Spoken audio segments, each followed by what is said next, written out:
Alright, so welcome back, and this is now the next couple of scales I'm going to do for you. I'm going to do two in one video. I'm going to do both the G major scale and the A major scale.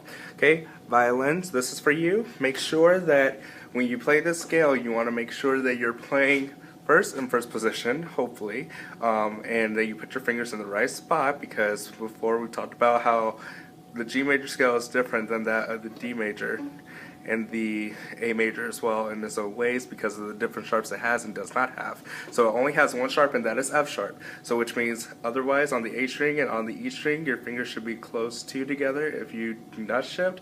If you do so choose to shift, your fingers are going to be like this. Okay, and that's when you shift on the D string for the second octave. Okay, it will help you out a lot, because if you go ahead and already have your fingers on the right place, then you'll go ahead and, or in the third position when you shift, then you'll already be prepared for the third octave as we continue working on that. Okay, so here we go. Here's the G major scale.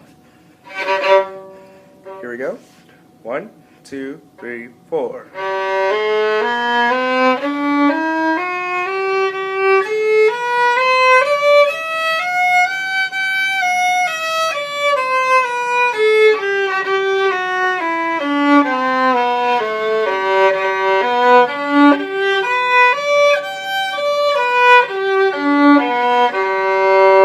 And yes, remember, like in the C major and all of the other scales for the arpeggio, you must slur 3 to the bow after you do the scale, which is slur 4 to the bow.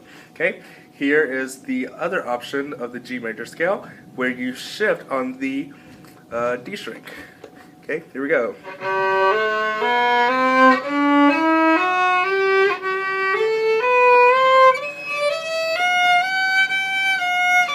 Oops, sorry.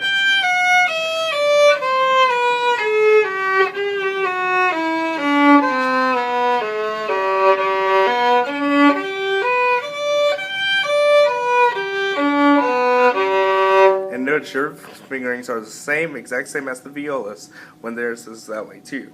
So you have G, then B, then D, then G on the D, then B, then D, then G.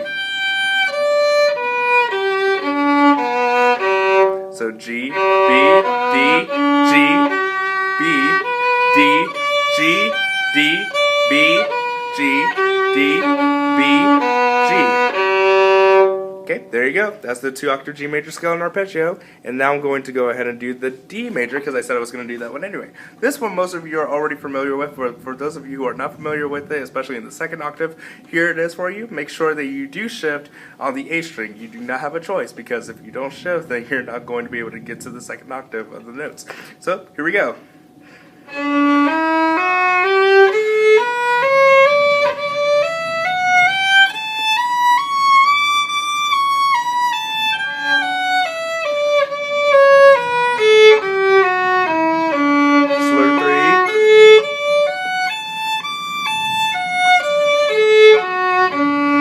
And I will also tell you this also, well, if you are not sure, the fingerings that you use for the D major scale is the exact same for the 2-octave G major scale, except you start on the G string for the G major scale, and then the D major scale you start on the D string. So make sure when you shift,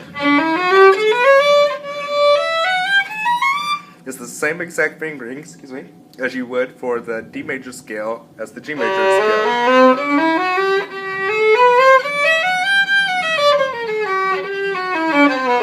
The arpeggio is also the same.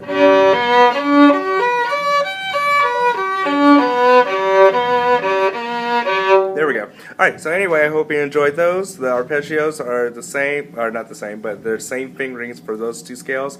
And I will check in with you later. Alright, bye-bye.